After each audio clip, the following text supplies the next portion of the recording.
Hey heroes, welcome to On Scene First. I'm your host, Tracy Eldridge. With over 25 years in public safety, I am wicked excited and honored to bring you entertaining, educational, and empowering conversations with public safety difference makers who are harnessing the power of out-of-the-box thinking when it comes to the use of the latest and greatest must-have technology tools, a people-first leadership approach, and mental health resources to save lives on both sides of the call. Before we get started, I would like to thank our hero sponsor, Squad Life, a law enforcement and Army veteran-owned company based in Long Island, New York. As the On Scene First merchandise production and distribution partner that provides quality, custom-made products, fundraising and partnership opportunities, and phenomenal customer service, we are thrilled to share them with the rest of our public safety family. Make sure you check them out at www.squad-life.com and tell them Tracy sent you. Now, on with the show.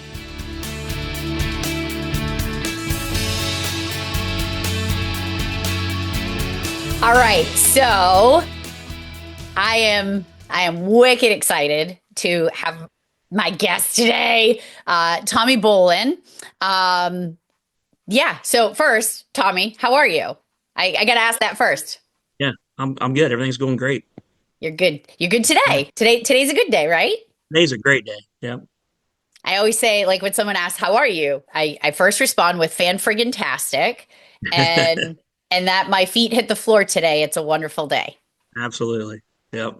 And especially in the job that we do. So for those of my listeners that have no idea who you are, but they are going to know you because we kind of worked on something together that I'm super excited about that we'll talk about. But for those that don't know you, why don't you go ahead and introduce yourself? What I would love for you to do is kind of start off at the beginning of your career. So tell us who you are today and then and kind of go back and what got you to where you are today.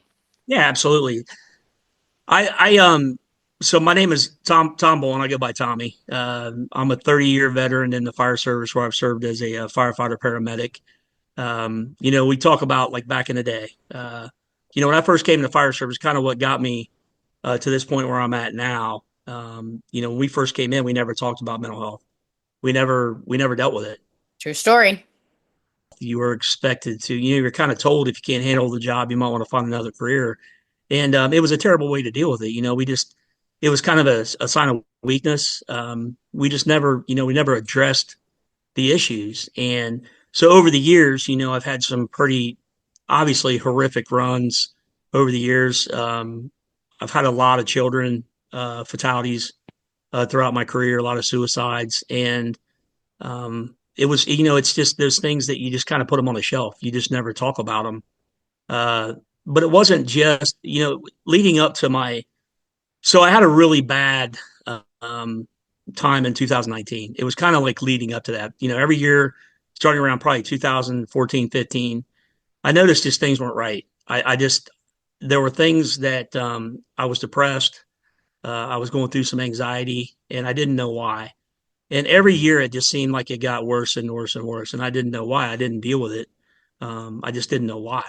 So leading Tommy, up to quick question about that. So when you say that, like in 2019, as you were going through it, did you notice it, or when you look back on it, you noticed it? Because I think that's important. Because I think a lot of folks just have kind of blinders on.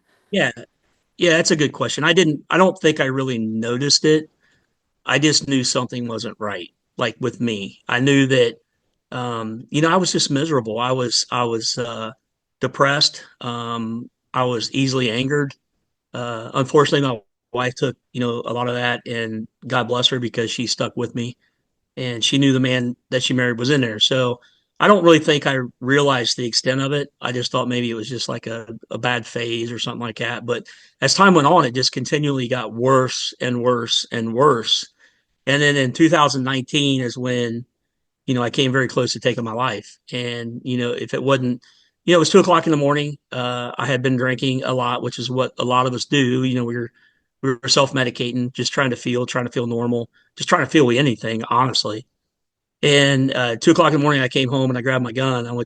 Went downstairs, and that was the point where I you know I was ready to end my life. I was done. I was going to do it, and I was down there with the gun on my head, and I was putting pressure on the trigger and praying to God to forgive me, praying for my family to forgive me for what I was about to do.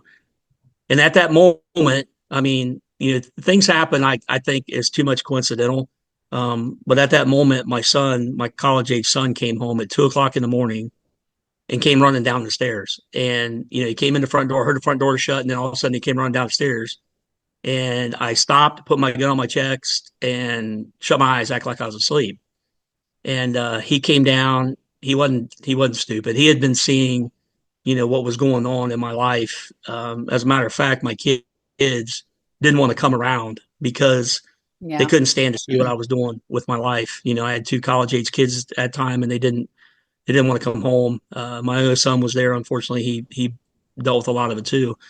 But in that moment, he saved my life, and even that moment wasn't a wake up call for me. Like um, I knew it was bad. I harbored a lot of guilt from that because of my son coming down and finding me in that moment. I mean, how can you not? No, no kid should ever have to witness that from their father.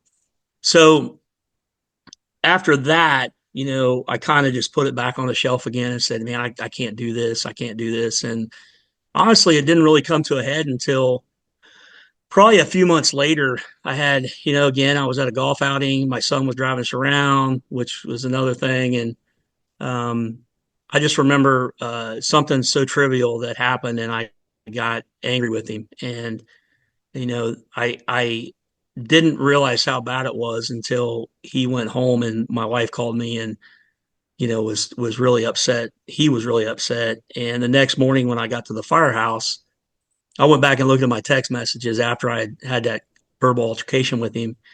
And when I started reading the text messages, my heart just dropped to my stomach, and I couldn't How believe old the how thing. old was your son at that time? At that time, I think he was about 16, maybe 17. He was driving. Yeah. So when I looked at that, like I said, my heart sunk to my stomach, and I had just lost all purpose in life. Everything that I was going through, I just lost all purpose. I had really no will to live, and the only thing that actually kept me driving forward was my kids. My kids, and then all of a sudden, I felt like I lost that. Like I said, because I didn't want to come around or anything like that. So as uh, so after that moment, the next morning at the firehouse, I remember uh, Googling firefighter mental health. And the first thing that came up was this place called the IFF Center of Excellence. It's just for firefighters. It's a mental health facility. And I sent it to my wife and I said, hey, what do you think about this? And she says, you need to go. You need to go. And what she wasn't telling me was, you need to go because I'm done. I can't Yeah. do this no more. I can't stand to see what you're doing to yourself. I can't stand to see what you're doing to the kids and to me. And I'm done. So I asked her that day if she would make the phone call, and because I was at the firehouse, I didn't want to get emotional at the firehouse. I didn't want to get interrupted with a run. So the next morning, when I came home, she said, "Hey, I made this phone call. Will you call him?" I'm like, "Yeah, I'll give him a call." So I call the guy, and I just remember in that moment, after a few formalities were out of the way, he said, "Hey, Tommy, I just want you to know this isn't your fault." And I'm thinking in the back of my head, and I didn't say it out loud, but I'm thinking in the back of my head, how can you tell me that this is not my fault? I mean, the stuff that I've done, the suicide attempt with my son walking down on me, the alcohol, the drinking, just being angry all the time. How can you tell me this isn't my fault? And I just remember him saying, "Listen, you have no idea how many people just like you are going through this. It's not your fault." And in that moment, nobody ever told me that. Um, and I started getting emotional. I started getting emotional.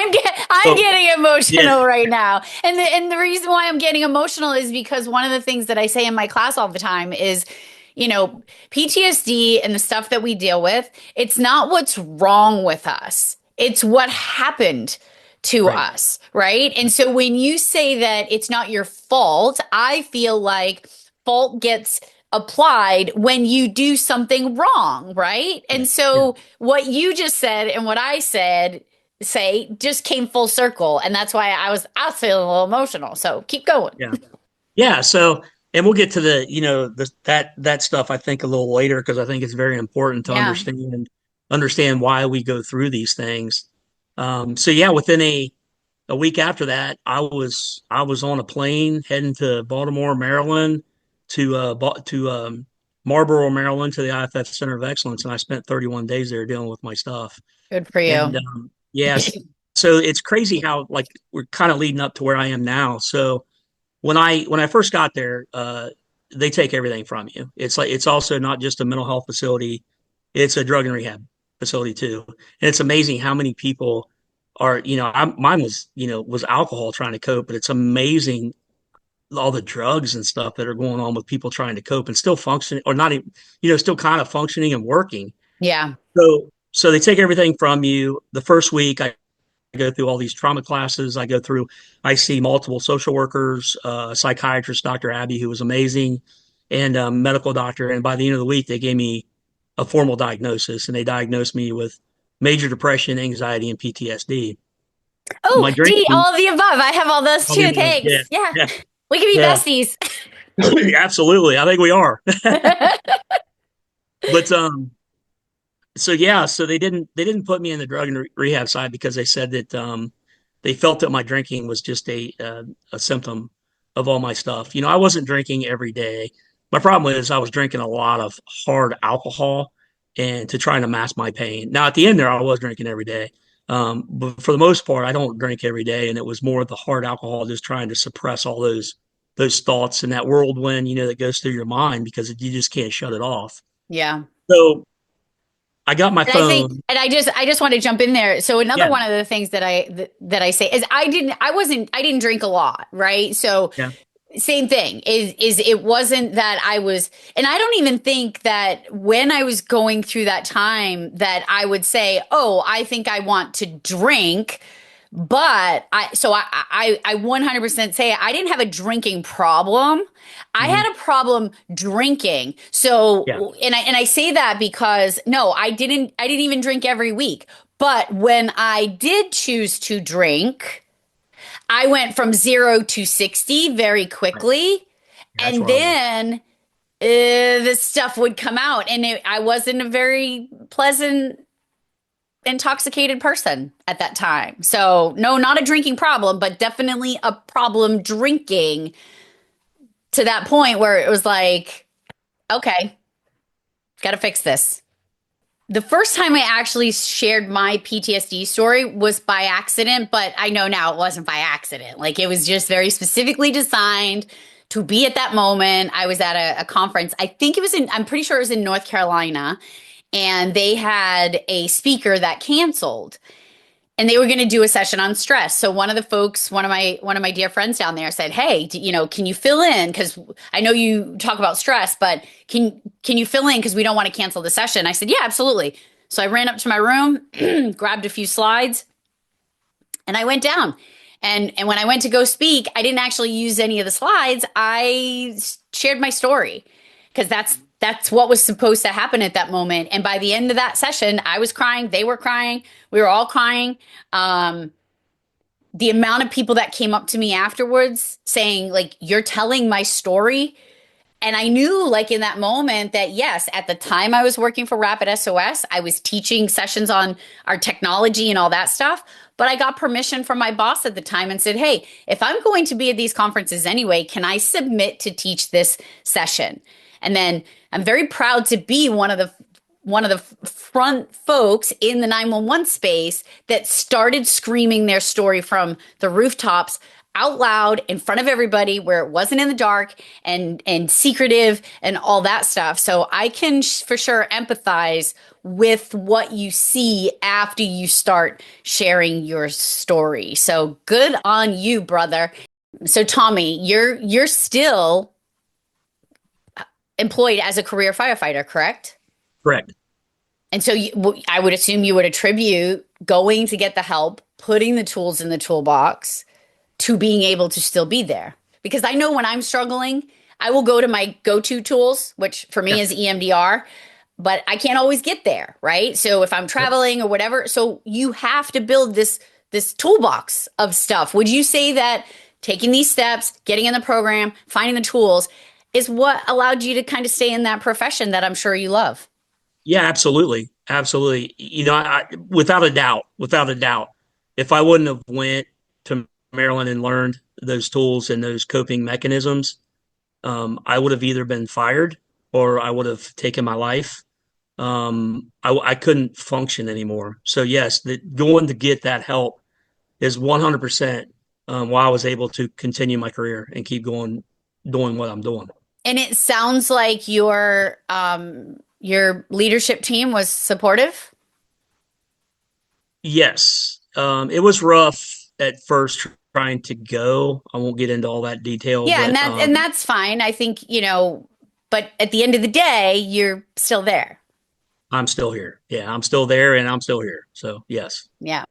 And I think that's kind of a big deal. But I also think that a lot of times our leadership teams, and not to say because I don't know the story and I don't need to know the story. I know that we all go through our challenges, etc. But I think sometimes when folks out, so I'll encourage people like if you're struggling, let somebody know. And some folks are like, yeah, my leadership team doesn't view mental health as being a thing. And I think a lot of Right. times I would refer to that sometimes as an error of ignorance, not intention. Yeah, I think the biggest thing was, and I'm not saying they weren't supportive because they Yeah. were. I think it's Yeah. just the fact that I was the very first one to come and say, "Hey, listen, I'm dealing with this, and we've never had it happen before." Yeah, So you're charting uncharted waters, right? You're correct. navigating uncharted waters. I think they were trying to check all the boxes and do the right things, but Yeah. I don't think just because this was the first time, I don't think they really we were all trying to muddle our way through it. How's that sound? Yeah. And And since I that's fair. went, yeah, and since I went, honestly, things have gotten a lot better. Like people go now and they come back and everything's good. Everybody's supportive. I had a very supportive department. I had a very supportive group of people who supported me through the firehouse. So, and I like to actually kind of mention this too. The funny thing is we get this preconceived notion in our head of how things are going to go, Yep. how things are going to, how things are going to happen. And when I talked to my chief at the time, I said, if you don't mind, I'd really like the opportunity to go talk to my guys and let them know before you put me on the calendar for 30 days. So I walked in that morning at roll call and I was like, hey, fellas, I just want to let you know, I'm struggling pretty bad. My depression, my anxiety, my PTSD, my drinking's out of control. I'm going to Baltimore, Maryland. I'm going to go to the IFF Center of Excellence. I'm going to get some help. And you think that you get this thought in your head of how it's going to act or how it's going to happen, and something amazing happened in that moment. One of the guys looked at me and he goes, "Hey, Tommy," he goes, "We love you. We got your Mm. back." He goes, "Go get the help you need." All of them came up and hugged me and said, Oh, "Yeah," and said they love me. And in that moment, I wasn't their boss. I was yeah. their fellow brother who was struggling. And these guys had my back, and I'll never forget that. I'll never forget that from these guys. And like I said, it never usually goes the way you think it's going to Yeah. go. Well, and And, because I'm and sure it, you had a fear that it was going to be what the traditional fire service could be. Like, dude, are you serious? Like, you can't right, handle, you knew what you were getting into, like, blah, blah, right. blah. As they turn around and walk away, and they're like, oh, crap, I'm jealous that he's getting the help that I should probably be getting as well. Yeah, yeah, and exactly. And then all those things in your mind, are they going to think I'm weak? Are they going to think, are they even going to want to work for me? Are they going Yeah. to trust me? And honestly, the funny thing is now that I've been vulnerable and I invest in my people, um, I've had people come to me and spill their guts because they know that I'll listen Yeah. and they know that I'll treat them, I'll do the right thing. And it's amazing, when, vulnerability, I talk about this in my book. It's not weakness. I mean, vulnerability is one of the true measures of courage. And if you just learn to be vulnerable sometimes and talk about your feelings, you'll be amazed um, at how people will treat you and how people will look at you. It's really changed my perspective on things. Same. I think you're 100% right. I've been a talker my entire life. I've always overshared things, etc. But the one thing I wasn't oversharing was the darkness that I was in my home. Yeah. My dear friend Ryan Dedman, he always talks about this like 10 scale that when we ask each other, how are you? A lot of times we're like, yeah, we're fine, we're fine. And he says, you really need to get better at asking things like, on a scale of 1 to 10, 10 being amazing, where are you? And so when I first heard him say that in a class, I leaned over to my coworker and I said, I'm a 3 trapped in a ten's body. And that puts so much into perspective for me Yeah. because when I look back on who I was, like prior to the band aid getting ripped off and exposing wounds that were not healed, I was a 10. Like I was always positive and fun and having the parties and being the life of the party. And then I Mhm. wasn't. Yep. And so I lost a lot of friends. I lost people who didn't understand what was going on. And then inside, I when I was still trying to be who I was, it was fake. Yeah. It was Yeah, it's fake. crazy. It's crazy you say that because, we all put on these different masks. The thing is, when I went in and told my guys that day about what I was going through, they had no idea. They had Right? no No. idea that I was struggling because we hide it well. And it's crazy the things that we carry that if we would just reach out, if we would just reach out and talk. So there are people out there that care. And Yeah. if you would just reach out, that's the biggest hurdle is just reaching out and saying, I need help. That's the biggest Well, hurdle we go through.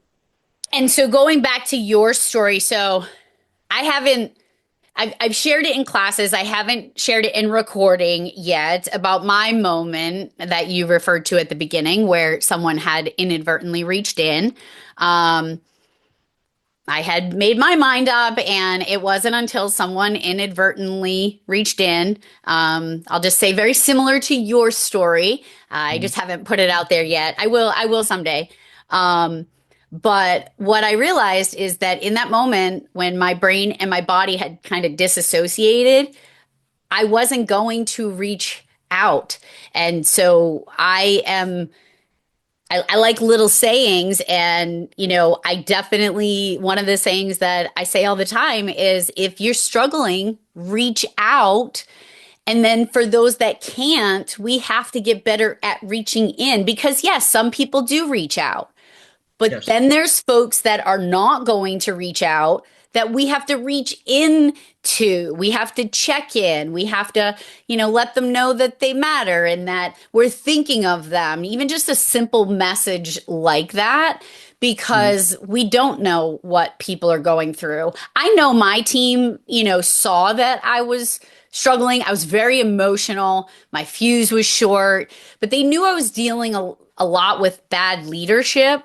um, but when I go back and I mean, I think they felt bad, but nobody ever just said, "Hey, Right. are you okay?" Yeah. Yeah. Yeah. And And I so in agree a with that. leadership position for you, like that was an amazing leadership moment for you to be like, "Nah, I'm not okay." I'm not okay. Yeah. Yeah. And I've gone through that. And, I had something else to that too, that where we do reach out and somebody's not prepared to handle it Yeah. and nothing ever happens. So, I was throwing up all the red flags. I was isolating at work all the time. And that was twofold. I don't mind saying it on here but that was twofold. I was in a very toxic environment. And a lot of the times I was isolating to get away from that toxic environment. But it was also the fact that I was just tired and depressed and I had anxiety real bad. And I was isolated. And, isolation is not our friends. Isolation is the No. worst thing to do. And I did, I reached out to my wife. So I was sitting on the floor and I was begging her for help. I was just, I was bawling my eyes out. I didn't know why I felt the way I did. I just knew that I was miserable with my life. And God bless her, she's always been my rock. She's always been there for me, but she didn't understand. She didn't understand what I was going through. She doesn't understand the first responder community. Um, and I'll even go into that even further. What is that? Even when I started seeking help with therapists and stuff like that, it's very important to vet the therapists that we send first Yeah. responders to, because a lot of them weren't trauma informed and they didn't understand the world we lived in. And sometimes, for me especially, it was very detrimental to my recovery. Yep. So we really need to do better at vetting these professionals and also have things in place, policies and procedures in place that if somebody comes to you with a problem like this and you don't know what to do, gets kicked up to the right person, the peer support person, or whoever that may be, and you follow up. You follow up with that person, and you follow up with that peer support person. And we do that now. If I know somebody's struggling, they'll usually come to me and talk. But Yep. if somebody else is struggling, we might send Heath over, and Heath goes over and talks to them. And we need to get better about this. We really do. We do. And there has to be something in place because I know when I travel around the country, I meet a lot of heroes, a lot of them, and I tell them I'm a safe place. And, but I also tell them, like, if you call me, I might have to refer you to somebody else, like, depending on kind of where you're at when you call me. I got a call from a dispatcher in Missouri. Well, I got a message in my inbox on my On Scene First page. He wasn't in a good way. And I didn't know what to do with that. And so in that moment, I'm like, oh, I'm back in the 911 center. Like, what do I do with this? Right. And so I reached out to my network in Missouri and I was just like, hey, I got a guy that I need to get somewhere. And I use that network Yeah. and the folks that my friend Cheryl and Pam, like within a very short period of time, he was where he needed to be. But again, it's having that preparation in advance, right? Right. So you mentioned your podcast. So I know, we're going to have to wrap up in a little bit, but I want to hear about your book. So ironically, you found me and Yes. I don't know where you found me. So I would love to know kind of because I get messages a lot and then it was like you just boom appeared and you're like, Yeah. hey. So if you could just let me know like how that happened, that would be Yeah, cool. absolutely. Yeah, absolutely. So, like I said, I just think that things happen. The two things are coincidence. Yeah. I believe God's put me in the right places at the right time, and it's happened so many times over the last couple of years. But I reached out, so I was writing this book, and I wanted to highlight all the different professions, all of them. Fire, police, military, dispatchers, corrections officers is like the suicide rate with corrections officers is insane. Yeah. So I did a podcast a few years back called After the Tones Drop. Yep. I think did you? I think you did. I didn't do that one yet. No. Okay. So I ran into I can't remember if it was AK Dazani. Do you know her? Yes. AK. So, Yes. Okay. so that's what it Yes, was. that was the connection. Yep. Okay, so that's it. So I did a podcast. AK did a podcast. I also ran into AK a couple years ago when I went and lectured to the up in her area, like 2 hours from here. I Yep. lectured to their county peer support team, and we met and talked. And I think when I did After the Tones Drop, Erin mentioned AK, and I'm like, let me call AK see if she'll want to be in my book. So I called her and I was like, yeah, now I'm looking for a dispatcher. And she's like, oh, I got somebody. So that's when she gave me your info, and Gotcha. Okay. that's how I reached out to you. Yeah, Yeah, I just want to give AK a plug too, because she just wrote a book, and we're going to talk about you your did. book. But she did write a book, and she is on my podcast. So go back a few episodes. I don't remember the numbers off the top of but she is on there as well. I found her on TikTok. Right. So Okay. she has Yeah. a huge presence on TikTok and I'm just like, Yeah. I felt super connected to her. And now she is one of my dearest friends in this journey. And she helped me out one time. I was home and I I was having a full blown panic attack. We had a house full of people, and I got triggered, and I'm out on the front lawn in tears. And she was the one that I called, and Yeah. she was able to kind of just bring me Yeah. down. And so putting these tools and this network and these people like Chris Moore, I don't know if you know Chris Moore. He's amazing. He's going to be on my podcast soon too. He got a call from me one time. Um, I think we're lecturing together. He's on the card too in Kentucky here in a couple months in May. Yep. So So I had a situation that happened and he just happened to be the one that I called in that moment because yeah, why? Because Chris puts his phone number out there and says, "Hey, I'm here." yeah, And I in do that too. moment, It's on my website. So and in that moment, I'm like, you know what? Chris is the one. Chris got my call today. So I do know the importance of reaching out when we need it. But I also know the importance of reaching in. So let's get back to your book. yeah, So absolutely. title of your book, tell me about it and how Unseen it's set battles. up because I think it's super Yeah, cool. it's called Unseen Battles, and Unseen battles. Unseen Battles, and the when I first started, if you really knew me and like all my friends, like there's like they would never in a million years thought I'd write a book. So I was talking to somebody a while back, and I just feel that there's some, this has become my new purpose. Yep. Going around lecturing, talking, spreading this word around. And I had somebody said you should write a book, and I'm like, I don't know, and she's like, well, it'll give you more exposure. It'll give you more exposure. It'll give you more opportunities to go out and talk to people. And I really didn't think of it in that light. But as the more I thought about it, I'm like, yeah, you're right. You're right because I'm kind of in my own little bubble here in Ohio. I did go to Fairfax, Virginia last year and lectured to their whole, all of them there in Fairfax. And, but, I don't get a lot of speaking engagements because I just don't put myself out there like I should. So, Yep. I decided to write this book. And, I read a lot of books from other first responders, military, fire, police, and somebody told me, like, you need to write a book that highlights all the professions. We need to bring everybody to the table. And I never really thought about that. And as the more and more I thought about, man, you're right. We need to, like I said earlier in the podcast, this isn't just a fire issue. This is Yeah. all people who are on the front line of trauma. Yep. This is all of them. So I really, just imagine what we can do if we bring everybody to the table, everybody, and share what we've learned and what's worked and what hasn't worked. We're better together, right? Yep. So it's all about connections. It's all about bringing people together. It's my story mixed in with other stories. It also highlights like I said earlier, about the science behind the brain and how all this stuff works.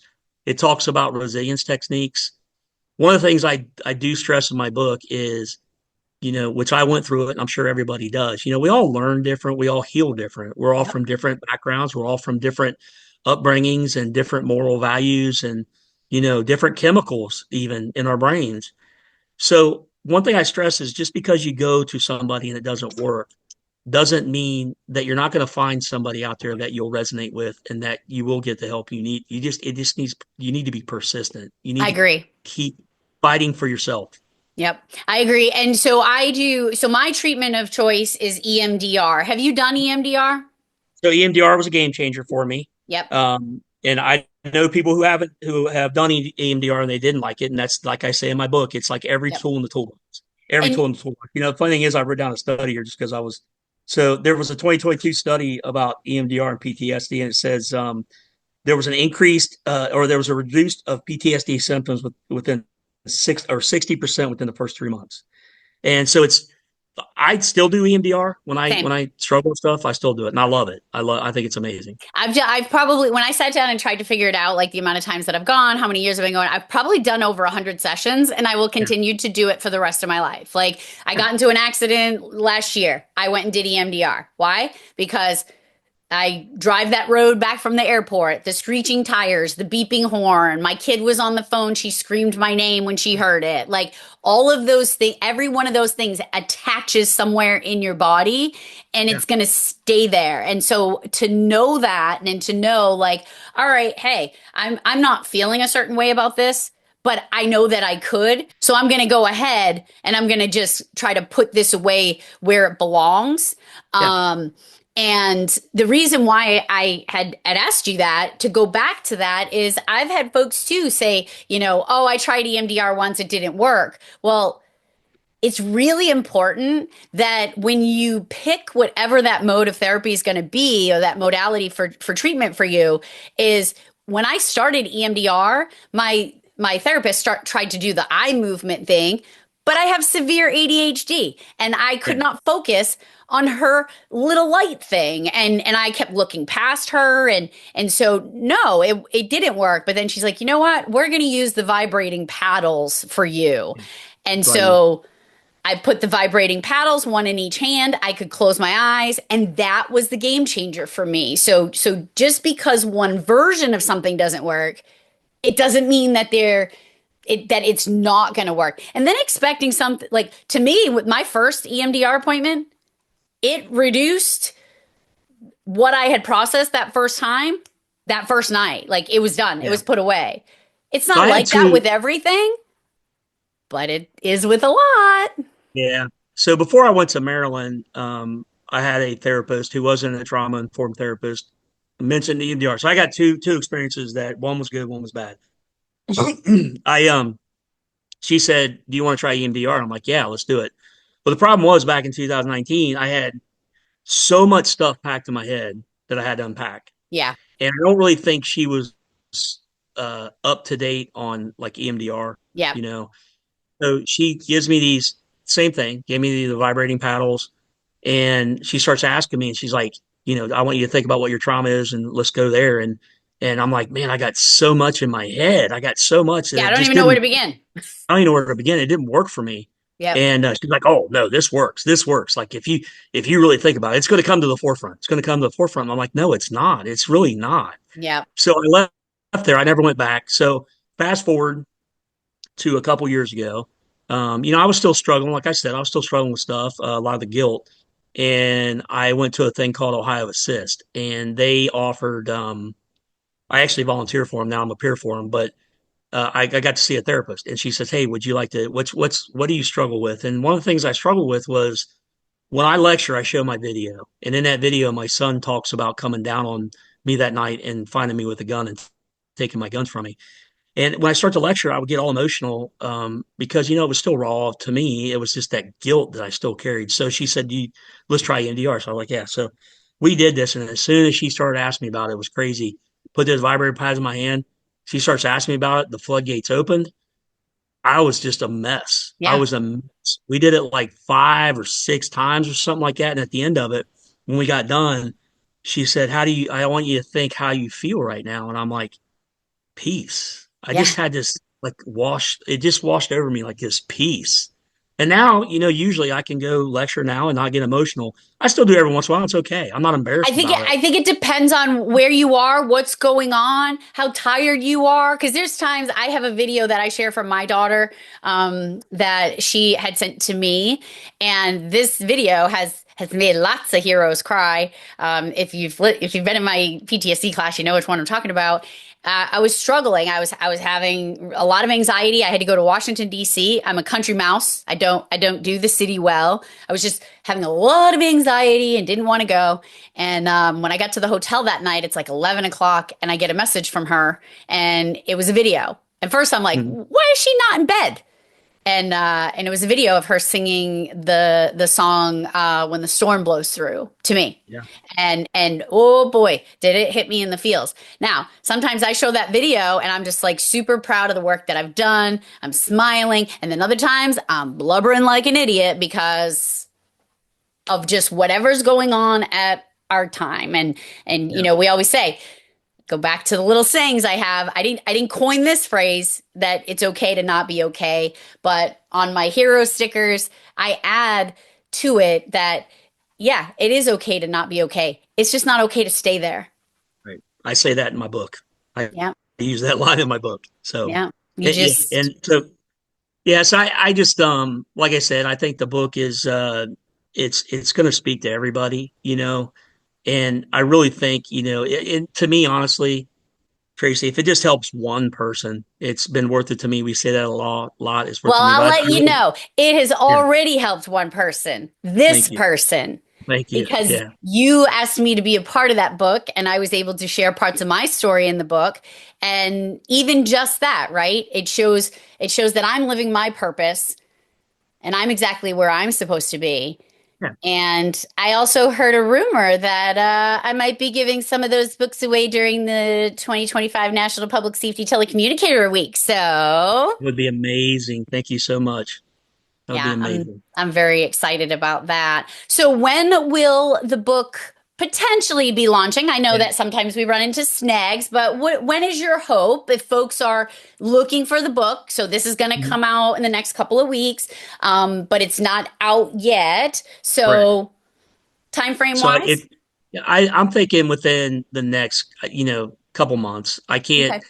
It's already at the publication. They've got the manuscript, so it's just jump through all the hoops, and then it could be anywhere between a month to 2 months, somewhere around there. But it's So I'm coming going to soon. say for those that are listening to this, like on, it just goes again. We're going to say like by summer of 2025, hopefully we have a book in our hands, Unseen Battles, Yes. that we can Yes. um, We can do. And I'm gonna put a shameless plug out there for myself. I would love an audiobook version because like I can't read books like I used to. Yeah. I like to listen to them. So maybe you So should do that too. I'm getting the book out first, and then we're going to work on an audio version. Yeah. So, I think yep, that's important. yep, I do too. Yep. So, well, Tommy, thank you so much. I know it's taken us a little bit to get here and get recording, but I appreciate you. And, Yes. I am beyond thankful that you were part of my story, where our paths were supposed to cross. I'm thankful for AK, kind of being that conduit for us all to get together. And I tend to come to Ohio quite a bit. So hopefully Yeah. maybe we can all get together and Yeah, that'd share be a awesome. meal That'd be and great. talk about the amazing Yeah. things that are going on for all of us. So Yeah, that thank would be you. great, Casey. Hey, thank you so much for having me. I really appreciate you having me. It's an honor, and I'm proud of you for what you're doing too, Thank you. in the first responder community. So thank you All so right. much. Well, we got to go save some lives, my friend. All right, you take care. Hey, heroes. We hope you enjoyed the show. Please like and follow us on our On Scene First social media so you too can keep up with our shenanigans. And make sure you get to know our friends over at Squad Life. You can start by heading over to their social media, giving them a follow, and thank them for being a hero sponsor. Until next time, stay safe, stay strong, and stay here. We need you.